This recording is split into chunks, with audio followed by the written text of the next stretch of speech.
आपकी अदालतमध्ये film star Ajay Devgan यांच्यावर आरोप आहे की ते स्वतःचे वैरी आहेत. अजय, कधी कधी असं वाटतं का की तुम्ही स्वतःचं घर जाळून मजा बघत असता?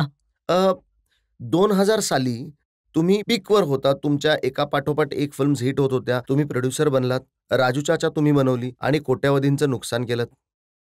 आय थिंक प्रत्येक व्यक्तीला आयुष्यामध्ये काही ना काहीतरी नुकसान होतच असतं आणि राजू चाचा अशी फिल्म होती ज्यामध्ये मला नुकसान झालं आणि त्यातून मला मला शिकायला खूप मिळालं. ती फिल्म चांगली बनली होती आणि चालली देखील. बट त्याचा बजेट जो होतं ते इतकं ओव्हर झालं की ते कव्हर होऊ शकलं नाही. पण ती अशी एक फिल्म होती जी करताना चुका झाल्या आणि खूप महेश शिकलो. भट साहेब त्यावेळी म्हणाले होते की अजय देवगणला त्याच्या फिल्मचं कर्ज फेडण्यासाठी आता स्वतःला विकावं लागेल. मला अजिबात नाही जमत की जर जर माझ्यावर कोणाचं कर्ज असेल तर त्यामुळे मी सर्वात आधी एक काम केलं. खूप जास्त काम केलं आणि लवकरात लवकर सगळ्यांचं कर्ज परत केलं. पण इतक्या लहान वयामध्ये तुम्ही प्रोड्युसर बनलात, डायरेक्टर बनलात आणि ॲक्टर तर तुम्ही होताच. हां. अ, कमी वय म्हणजे 41. जास्त आहे? अ, नाही ॲक्चुअली हे बघा मी लाईफमध्ये कोणतेही रूल फॉलो नाही केलेत. मला जे वाटलं मला जे वाटलं ते मी आणि आज मी खूप जास्त समाधानी आहे की मी जे काही केलं ते माझ्या पद्धतीने केलं, माझ्या टर्म्स एंड कंडिशनवर केलं. कधी कोणाचं नुकसान नाही केलं. माझं आणि स्वतःचं नुकसान नाही केलं.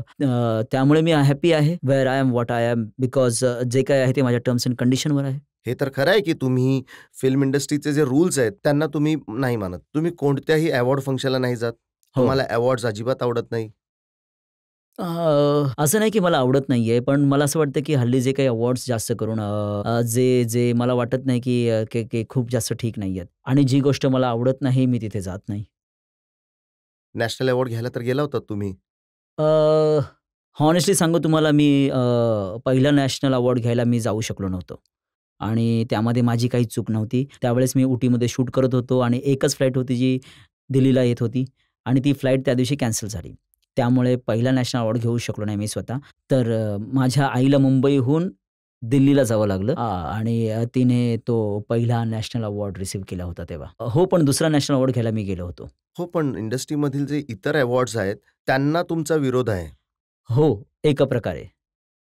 विरोध नाहीये, पण मला फक्त असं वाटतं, की प्रत्येक अवॉर्ड्सच्या वेळेस काही ना काहीतरी असतात. त्यामुळे स्वतःला तर तुम्ही आणि आमिर खान तुम्ही दोघे वेगळे आहात. तुम्हाला हे अवॉर्ड्स बरोबर नाही वाटत. हो. आणि बहुतेक आम्हा दोघांनाही गेम खेळता येत नाही. नाहीतर असं काहीतरी करून गोष्टी मॅनिप्युलेट केल्या असत्या आणि आम्ही अवॉर्ड्स घेतले असते. त्यांनाही विचारलं तर ते म्हणाले की मी फक्त ऑस्करसाठी फिट आहेत, इंडियन अवॉर्डसाठी नाही. मग बहुतेक बरोबर बोलत असावं आमिर. मग तुम्ही देखील तुमच्या फिल्म्स ऑस्करसाठी पाठवणार आहात का इंटरनॅशनल अवॉर्डसाठी? अजून तरी प्रयत्न नाही केलेत. मीही प्रयत्न करून बघतो. आणि दुसरी गोष्ट, हे जितके स्टार्स आहेत जे स्टेज शोसाठी जातात, नाचतात प्रेक्षकांसमोर, हे तुमच्या बाबतीत आम्हाला कधी नाही दिसलं. ही एक पर्सनल गोष्ट आहे जी मला आवडत नाहीये. तर मी हे करत नाही आणि मला आवडत नाही हे करायला. मला वाटतं की माझं जास्त काम हे कॅमेऱ्याच्या समोर आहे आणि आणि त्याचा एक प्रकारे त्याचा एक गैरवापर करणं आहे असं मला वाटतं. त्यामुळे मी त्या गोष्टी करत नाही. पण प्रत्येक व्यक्तीची आपली एक वेगवेगळी विचार करण्याची पद्धत आहे. आपल्या प्रायोरिटीज आहे, प्रेफरन्सेस आहे. त्यामुळे जी गोष्ट मला योग्य वाटत नाही ती त्यांच्यासाठी योग्य असावी किंवा जी गोष्ट त्यांना योग्य वाटत असेल ती मला योग्य वाटत नसावी. मी एक गोष्ट नक्की सांगेन की खूप सारे असे लोक आहेत, लाखो लोक असतील जे तुमच्या या कृतीला सपोर्ट करतील. त्यांचंही म्हणणं आहे की तुमचं जे काम आहे कॅमेऱ्याच्या समोर असायला हवं, पब्लिकच्या समोर स्टेजवर जाऊन नाचण्यासाठी नाही. हो. आणि ही मला वाटतं की एक चांगली गोष्ट मलाही आहे. हेच वाटतं कारण की पब्लिक स्टेजवर नाचणं, लग्नामध्ये नाचणं मला तरी वाटत नाही की हे आमचं काम आहे. हो, पण असेही काही ॲक्टर आहेत जे तुमचे मित्र आहेत, ते म्हणतात की आम्ही तर ॲक्टर आहोत, आम्ही तर कुठेही नाचायला तयार आहोत जर पैसे आता मिळाले तर. बघा हे देखील एक आता जर ते असं म्हणत असेल तर हे देखील एक त्यांनी आपलं एक बनवून ठेवलंय की की तुम्ही मला शिव्या देण्या अगोदर मी स्वतःला शिव्या देतो. त्यामुळे तुम्ही मला काही बोलणारच नाही. तर ही एक भिंत बनवली आहे त्यांनी. असं त्यांना वाटतं, मग त्यांना जसं वाटतं त्यांना योग्य वाटत असेल, but I don't agree with them. जे तुमचे आधीचे जे डिरेक्टर होते कुकू, हो. त्यांचं असं म्हणणं होतं की अजय देवगणच्या डोळ्यांमध्ये अशी संमोहन शक्ती आहे, जी दगडाला देखील संमोहित करू शकते.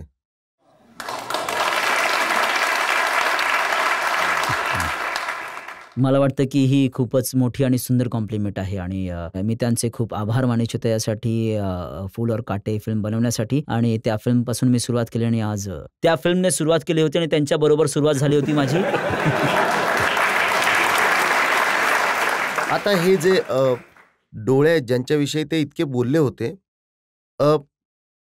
त्या डोळ्यांनी त्या प्रत्येक हिरोईनला संमोहित केलंय का ज्यांच्याबरोबर तुम्ही काम केलंय?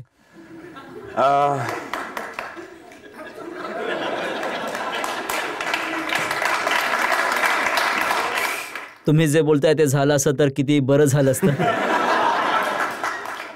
पण बहुतेक मला ती वापरता येत नसावी, तर इथून पुढे मी वापरण्याचा प्रयत्न नक्कीच करेन. माझ्याकडे काही पेपरची कात्रणं आहेत.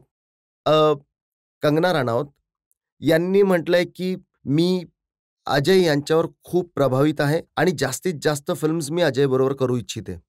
हा त्यांचा मोठेपणा आहे आणि ही पहिली फिल्म एकत्र केली आहे आणि I take it as a compliment. दुसरी हेडलाईन आहे की बिपाशा बासू झाली अजय देवगण यांच्यावर इम्प्रेस.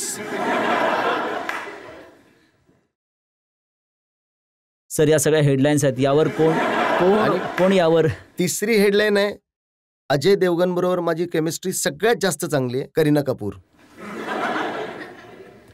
आणि चौथी, अजय सर्वात हसतमुख व्यक्ती आहे, Konkona Sen. I think compliment तर सगळ्यांनाच आवडत असतात. मी थँक्यू. यांचे देखील तुम्ही आभार मानण्याची तुम्हाला इच्छा होईल. सगळ्यात जास्त खोडकर आहेत अजय देवगण, आसिन.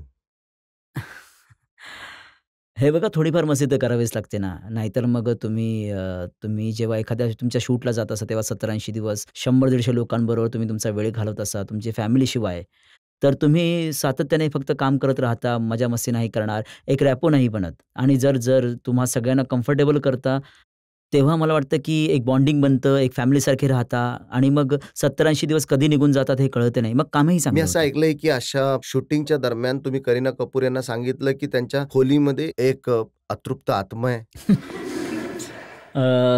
तो असं काही झालं नव्हतं, पण छोट्या मोठ्या गोष्टी चालू असतात. हे सगळेच करत असतात युनिटमध्ये, एकमेकांना घाबरवत असतात, मस्ती करत असतात आणि आम्ही अशा नवीन जागांवर जातो. एकतर आमचं काम असं आहे की आम्ही नशीबवान आहोत की आम्ही नवीन जागी जाऊन शूट करतो आणि जग पाहायला मिळतं, तर नवीन गोष्टी रचायला मिळतात.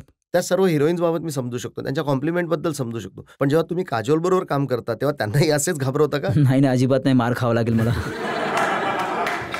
सर, मला तुम्हाला विचारायचं आहे की तुम्हाला जे यश मिळालंय त्यात काजोलजींचं किती योगदान आहे?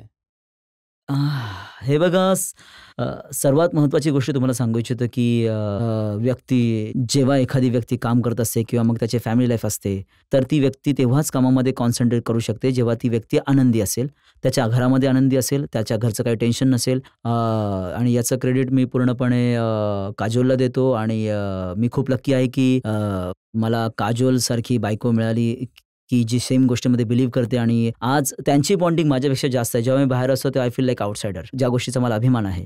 जेव्हा तुम्हाला अशा प्रकारचे सॅटिस्फिकेशन असते तेव्हा तुमच्या कामावर कॉन्सन्ट्रेट करू शकता. सो मला वाटतं की तुम्ही मॅक्सिमम क्रेडिट देता यासाठी तुम्ही तुमच्या फॅमिलीला. मला तुम्हाला हे विचारायचं की एक्सेप्ट काजोल दुसरी अशी कोणती हिरोईन आहे जिच्याबरोबर तुम्हाला काम करायची इच्छा आहे फिल्म्समध्ये?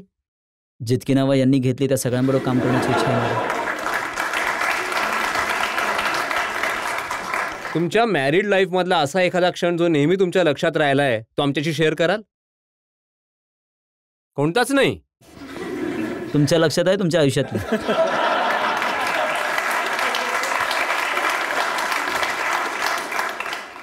तुम्ही म्हणाला होतात की तुम्ही डोळ्यांच्या संमोहन शक्तीचा वापर कराल, पण त्याच शक्तीचा वापर करून तुम्ही काजोल यांचं मन जिंकलं असेल. आता ते माहीत नाही कसं झालं होतं, पण असं काही इंटेन्शन नव्हतं वापरण्याचं, पण त्याआधी वापर कसा करायचा शिकू द्या, कारण की कमीत कमी वापरायचं जेव्हा असेल तेव्हा कळेल तर कसं वापरायचं ते.